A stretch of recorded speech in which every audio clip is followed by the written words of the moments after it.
Vamos falar de alavancagem financeira, né? Então, o objetivo nosso é apresentar noções de alavancagem financeira a partir da estrutura de capital, ou seja, a partir de informações do balanço. Né? Não queremos avançar na administração financeira, mas sim mostrar como as demonstrações contábeis podem colaborar para a análise financeira também, já levando em conta, né, a demonstração de fluxo de caixa, os indicadores de demonstração de fluxo de caixa, a parte de capital de giro e agora falando um pouco da estrutura de capital. Bom, o conceito de alavancagem, né, está associado à ideia de uma alavanca, né, que em física possibilita o deslocamento de um corpo, né, com uso de menos força.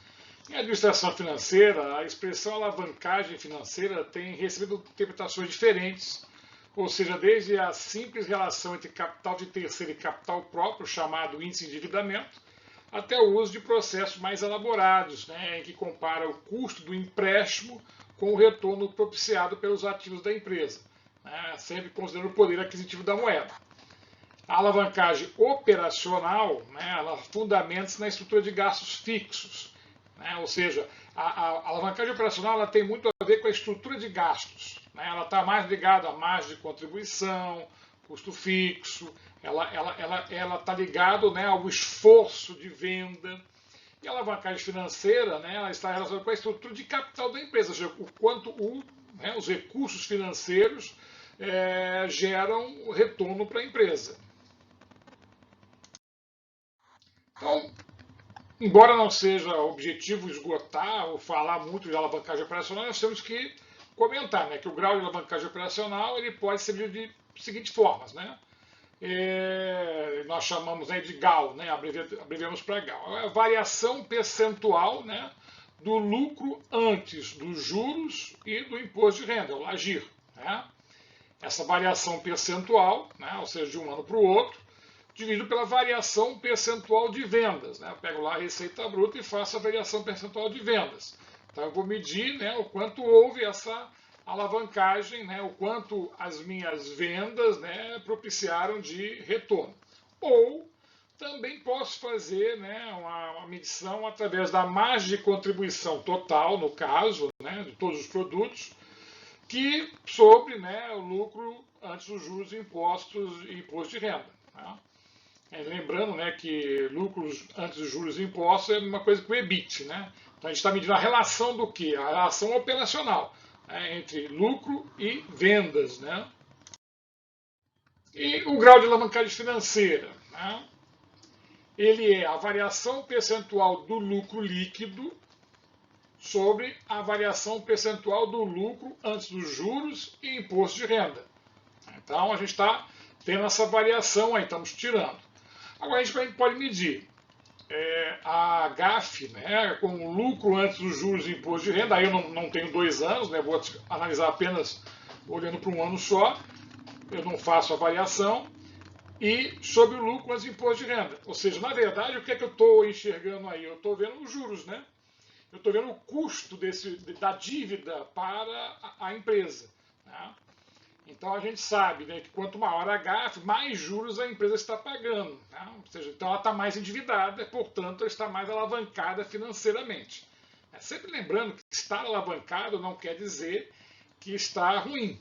Né? O importante é entender que a alavancagem ela pode proporcionar um maior retorno, mas também um maior risco.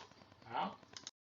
Aí a gente tem o grau de alavancagem total, que é uma relação, né, entre a estrutura da empresa e as decisões financeiras da empresa.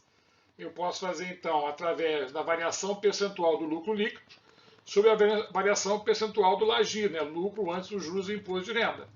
Ou eu posso simplificar e fazer GAL vezes GAF, que aí eu vou ter esse grau de variação total. Eu vou entender como se comporta, né, a estrutura de custos vezes a estrutura de capital. Né? E ao longo do tempo eu consigo analisar como uma pondera em cima da outra.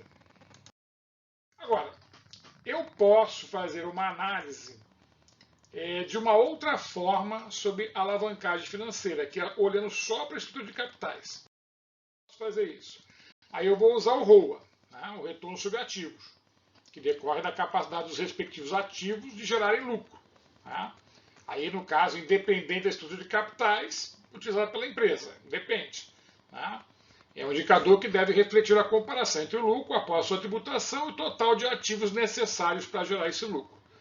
Então, aqui no caso, a gente não vai utilizar ativo total médio, né? Vamos utilizar num ponto. O ROA vai ser lucro líquido sobre ativo total, um indicador que nós já conhecemos, nós já aprendemos a calcular utilizando ativo total médio, mas aqui vamos apenas utilizar num ponto. Esse vai ser o nosso ROA. E o ROI, né? Que é o retorno sobre o patrimônio líquido, que decorre da capacidade do investimento dos sócios, né, de gerarem lucro, ou seja, o retorno do capital investido. Tá? É um indicador que deve refletir a comparação entre lucro após sua tributação e investimento do capital próprio. Então, o que é o ROI? É o lucro líquido sobre o PL. Aqui também a gente não vai fazer PL médio. Então, a gente tendo o ROA e o ROI, eu posso fazer a GAF. A GAF vai ser o ROI sobre o ROA. O grau de alavancagem financeira decorre do uso de capitais de terceiros sob a forma de empréstimos ou financiamentos. E é uma decisão da empresa de utilizar. Então, quanto maior a GAF, é a mesma analogia. Maior o risco da empresa, mas maior a possibilidade de retorno. Essa é a mesma analogia, só utilizando outros indicadores. Quais são as diferenças, afinal? Né? Eu sempre comento, e como eu falei, estar alavancado não é um problema. Tá? É apenas um sinal que você deve comparar, e principalmente ao longo do tempo. Então, a diferença entre capital próprio e capital de terceiros é o tempo de permanência dos fundos na empresa, de modo que o capital de terceiros tem um prazo determinado, que é a data do vencimento da obrigação. Ou seja, os empréstimos vão vencer. Tem que analisar isso.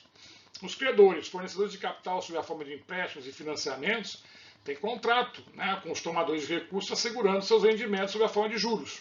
Enquanto os sócios acionistas dependem do resultado da empresa para obter o retorno sobre investimentos. Os credores podem exigir garantias reais, hipotecárias, né?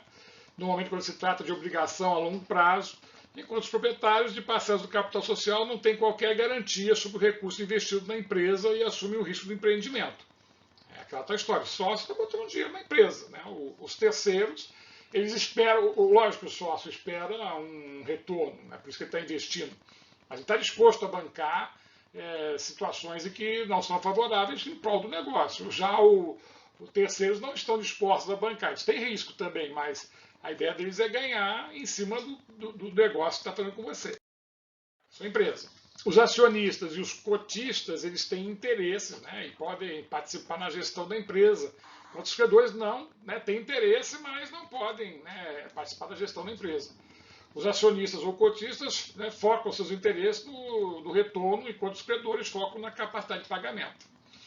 Os juros pagos aos credores são considerados dedutíveis para fins de tributação do lucro, enquanto os dividendos não são dedutíveis. Né? No Brasil, temos a figura dos juros sobre capital próprio, que também representa uma forma de distribuição de resultado, que é objeto de planejamento tributário de várias empresas. Juros sobre capital próprio é uma forma de distribuição de lucro. Tá? Aos sócios, aos acionistas, é uma forma que você pode usar também para distribuir rendimento para as pessoas investirem na sua empresa, juros sobre capital próprio. Bom, aí a gente vai chegar num modelo, né, esse modelo Dupont de análise financeira, ele foi feito aí pelo Donaldson Brown em 1914, né? E o que é interessante nesse modelo, na verdade, depois de tudo que a gente já falou, é a correlação entre as informações que estão nas demonstrações contábeis e justamente as taxas de retorno. Então a gente tem, né, aqui vendas, né, menos CMV, menos despesas operacionais, não é isso? Menos despesas financeiras, menos provisão de imposto de renda. Isso aqui, né, tirado da DRE, é o nosso lucro líquido, né? Que dividido pelas vendas, né, vai dar o que a gente chama de margem líquida. Olha só a correlação. Tá?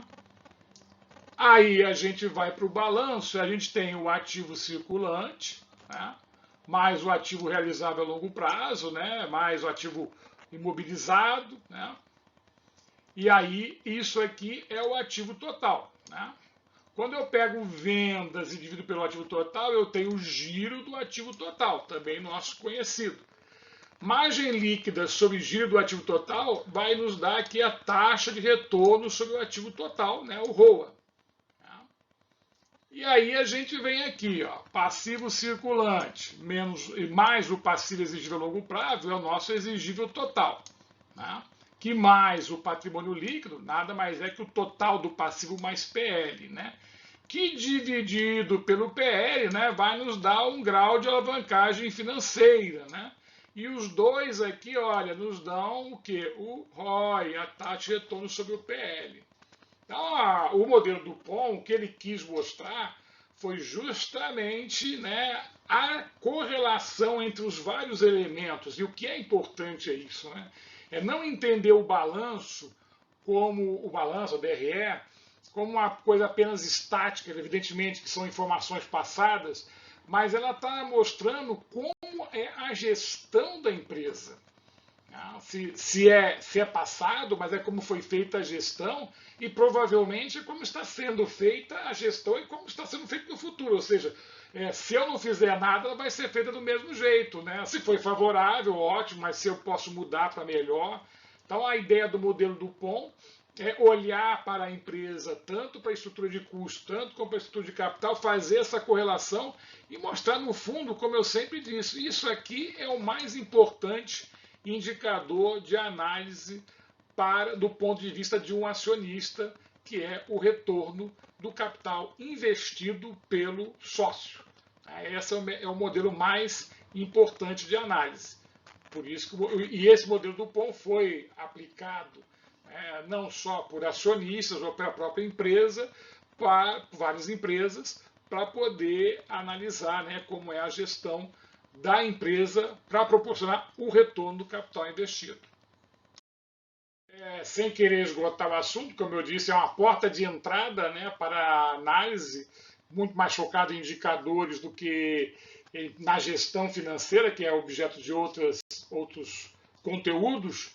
Aí deixo algumas referências, o Assaf Neto, né, o Alcântara e Silva muito bom também, né, o José Pereira da Silva também, são autores que têm bom material.